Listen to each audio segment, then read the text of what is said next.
Hi everyone, today I will be showing you how to celebrate work anniversary in LinkedIn profile. So let's get right into it.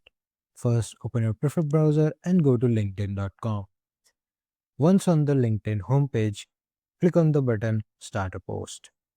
It should open a small pop-up where you can write whatever you want, like a few encouraging words about your work anniversary.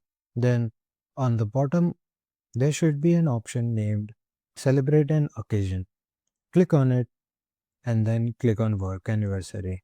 Now select a photo from your drive or select from the ones provided. I'll be selecting from the ones provided here. Then click on Next. Once you are done selecting, it should show you what the post will look like when you post it. Feel free to edit the post as you like and add hashtags to show your post to everyone. You can even add emojis by clicking on the emoji icon on the bottom left corner.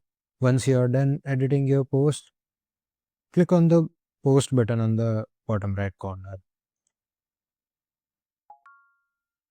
You have successfully created a work anniversary post now. Thank you for watching and I hope this guide was helpful to you.